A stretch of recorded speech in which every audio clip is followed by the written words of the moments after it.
तीन नारी प्रधान है और तीन नारी में भी एक नारी प्रधान है। तो तीन नारी का नाम तो भजन के द्वारा आप लोग सुने, गंगा, यमुना और सरस्वती। इसी पर चर्चा चल रहा है। तो गंगा, यमुना, सरस्वती प्रयागराज में भी है। गंगा, यमुना, सरस्वती सत्संग में भी सुनाए अभी। और तीसरा जो चेतन त्रिवेणी है वह कहाँ है? वह धरती पर नहीं है, वह आपके शरीर में है। वह त्रिवेणी जिसे चेतन त्रिवेणी कहते हैं, वो क्या है? दाहिना आंख गंगा जी कहते हैं, दाहिना आंख को गंगा जी कहते हैं। अब बायां आंख को जमुना जी कहते हैं। और यह दोनों के बीच में जो एक सुषमना नारी है उनको सरस्वती जी कहते हैं। तो उनको मध्य नारी भी कहते हैं। सुषमना को मध्य नारी भी कहते हैं, यानी बीच में है। गंगा यमुना के बीच में, दोनों आंखों के बीच में जो वह नारी है, इसलिए उनको मध्य नारी भी कहते हैं। तो अभी जो हम मंत्र पढ़े, गंगायाम सागरे स्नानत्वा नत्वा च मणिकर्णिकाम मध्य नाड़ी विचारस्य कलाम नारहंती षोडशी। तो गंगा सागर में स्नान करने से और मणिकर्णिका का स्पर्श और दर्शन करने से जो लाभ होता है उनको एक तरफ रख दीजिए, और मध्य नारी अर्थात सरस्वती अर्थात सुषमना जो आपके शरीर में है उसका केवल विचार कीजिए।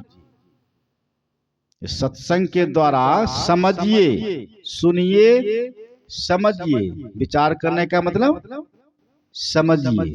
सुन रहे हैं उसको ठीक ठीक समझ लीजिए, केवल कि मध्य नाड़ी क्या है, कैसा है, इसका लाभ क्या है। अगर उसमें हम गोता लगाते हैं उसमें लाभ क्या होता है, सिर्फ यह सब विषय में सुन करके अच्छे ढंग से केवल समझ लीजिए।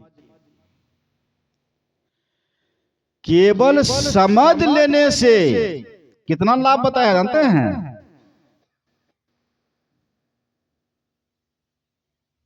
षोडशी कहा गया है। मध्य नाड़ी विचारस्य कलाम नारहंती षोडशी। षोड का मतलब होता है 16, कि जितना लाभ उधर गंगा स्नान में हुआ था और इधर जो है मध्य नाड़ी सुषमना के विषय को अगर ठीक ठीक आप समझ भी लिए हैं तो उसमें कितना लाभ हुआ कि उनको 16 भाग कर दीजिए इधर वाला, और 16 भाग में एक भाग से उनका तुलना कीजिए। गंगा सागर स्नान का एक भाग से तुलना कीजिए, फिर भी इधर वाला ही भारी पड़ना पड़ेगा। तो कितना लाभ है? इसमें ज्यादा खर्चा है। सत्संग सुनने में आप लोग को एक भी पैसा नहीं। सिर्फ आकर के ओढ़ पोड़ करके बैठिए। ज्यादा ठंडा लगता है थोड़ा मोटा चादर लेके आइए। और ठंडा में क्या कीजिएगा, कोई काम और धंधा करने में दिक्कत होती है तो यहीं आकर के बैठिए। लाभ कितना बड़ा है, एक पैसा खर्चा नहीं। सिर्फ सुनने से नहीं, सुन करके समझने से। इधर से सुनिएगा इधर निकाल दिए तो फायदा होगा नहीं। जब तक कि आप ठीक ठीक समझ नहीं लीजिएगा तब तक लाभ नहीं होगा। अगर ठीक ठीक समझ लिए हैं सुषमना के विषय में, मध्य नाड़ी के विषय में, तो गंगा स्नान, गंगा सागर की बात कर रहे हैं, वहां स्नान करने जाने की जरूरत नहीं पड़ेगा आपको, इतना पवित्र आप हो जाएगा यहीं पर। लेकिन मानिएगा नहीं आप लोग, देवे कीजिएगा। लेकिन मानेंगे कौन? जो ठीक ठीक समझ लेंगे, उनको जाना नहीं पड़ेगा। तो यहां कह रहे थे, तो यही त्रिवेणी में जो ये शरीर वाला त्रिवेणी में, चेतन त्रिवेणी में स्नान करेगा, उनका सभी पापों से छुट्टी मिल जाएगी। कल भी इस पर चर्चा खूब हुआ था ध्यान योग के विषय में। यदि शैल समम पापम विस्तृण बहु योजनम भेद्यते ध्यान योगे नान्यो भेदन कदाचन। छोटा मोटा पाप नहीं, पहाड़ के समान अगर पाप किए हैं तो ध्यान योग से नष्ट हो जाता है। लेकिन ध्यान योग सिद्ध हो जाएगा तब सुनने और समझने से भी बहुत लाभ होगा। एक होता है कुछ, दूसरा होता है बहुत कुछ, और तीसरा होता है सब कुछ। सब कुछ तब होगा जबकि ध्यान में, चेतन त्रिवेणी में आप प्रविष्ट कर जाइएगा, तब सब कुछ हो जाएगा। सुने हैं तो कुछ लाभ है, और सुन करके अगर समझ लिए हैं तो बहुत कुछ हो गया है। बहुत बड़े विद्वान हो गए हैं, बहुत समझदार हो गए हैं, आप किसी को समझा भी सकते हैं, बहुत कुछ है। लेकिन सब कुछ इसमें नहीं होगा। जब पूर्ण हो जाएंगे साधना में तो सब कुछ हो जाएगा।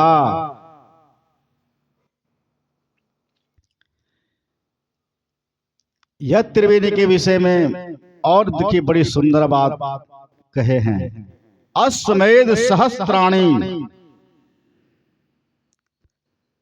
अश्वमेध सहस्त्राणी वाजपेय शतानी च,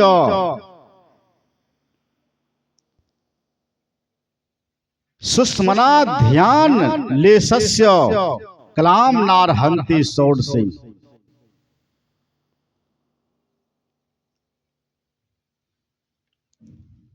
अश्वमेध यज्ञ के विषय में आप लोग समझते हैं। अश्वमेध यज्ञ हम लोग नहीं कर सकेगा। हम लोग तो क्या कहते हैं, सत्यनारायण भगवान का पूजा तो महीना में, सालों में नहीं करा सकते हैं। इसमें 2-3 हजार खर्चा होता है, नहीं सपड़ता है। तो अश्वमेध यज्ञ जो है, अश्वमेध यज्ञ कोई बड़ा बड़ा राजा कर सकते हैं। अश्वमेध यज्ञ भगवान राम किए थे, जो घोड़ा छोड़ा था, बड़ी झंझट हो गया था, तो हम लोग नहीं कर सकते हैं। अश्वमेध सहस्त्राणी, तो कहते हैं जो सहस्त्र का मतलब 1000 होता है। जिसने 1000 अश्वमेध यज्ञ किया है, वाजपेय शतानी चो, शतानी मतलब 100 होता है। अश्वमेध यज्ञ से भी तगड़ा यज्ञ होता है वाजपेय यज्ञ। जिन्होंने 100 वाजपेय यज्ञ किया हो, बताइए कितना लाभ हुआ होगा। उनको एक तरफ रख दीजिए और तराजू पर रखिए उनको, एक पलड़े पर, और सुष्मना ध्यान लेशस्य, लेश मात्र थोड़ा सा भी सुष्मना ध्यान आपका हो गया है, सुष्मना ध्यान लेशस्य कलाम नारहंति षोडशी। यहां भी यही बात जोड़ा गया है, कलाम नारहंति षोडशी। षोडशी मतलब 16वां अंश,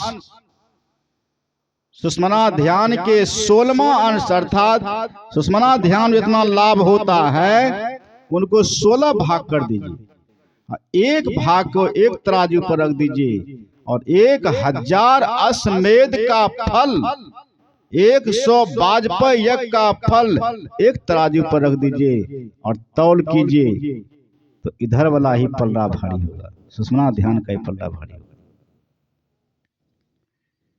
और एक मंत्र पढ़ते हैं, हमरे पर तो बहुत लोग खपा भी हो रहे हैं, लेकिन आज थोड़ा समय इधर हो भी सकता है, ज्यादा नहीं करेंगे। एक मंत्र पढ़ के हम वाणी को विराम कर देंगे। ब्रह्म हत्या सहस्त्राणी भ्रूण हत्या शतानी च एतानि ध्यान योगस्य दाहत अग्नेरी वेंधनम। इसका मतलब क्या हुआ? ब्रह्म हत्या सहस्त्राणी अर्थात 1000 ब्राह्मणों को आप अगर मार दिए हैं,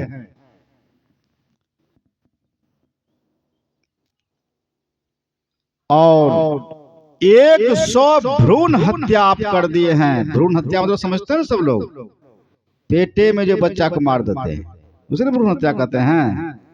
भ्रूण हत्या शतानी चौ 100 किसी ने भ्रूण हत्या कर दिए हैं, 1000 किसी ने ब्राह्मणों को मार दिए हैं, तो कितना पाप लगेगा? जबरदस्त नहीं हुआ? एक आधे में तुम फांसी पर चढ़ जाते हैं, एक एक महीना पर चढ़ते फांसी पर, तो यहाँ 1000 और ब्राह्मण का नाम लिया। ब्राह्मण का मतलब वेद पाठी, वेदज्ञ, साधु, संत जो भी कह सकते हैं, मतलब बड़े विद्वान धार्मिक लोगों को आपने हत्या कर दिया, तो कितना पाप लगेगा? तो कहते हैं 1000 ब्राह्मणों का हत्यारा को, 100 भ्रूण हत्यारे को जितना पाप लगता है उनको एक तरफ रख दीजिए। एतानि ध्यान योगस्य दाहत अग्नेरी वेंधनम। ध्यान योग में इतना पावर आ जाते हैं, कितना कि 1000 ब्रह्म हत्यारों के पाप को वह जलाकर राख कर देते हैं। दाहत अग्नेरी वेंधनम अर्थात जिस तरह से अग्नि सूखी लकड़ी को जला करके राख कर देते हैं, उसी प्रकार से ध्यान योगी जो है सैकड़ों भ्रूण हत्यारे, हजारों ब्रह्म हत्यारे हत्या करने जो पाप लगते हैं, वह सारे पाप को जलाकर राख कर देते हैं। इतना ध्यान योग का महिमा सदग्रंथ में बताया गया है। अब हमारे श्यामानंद जी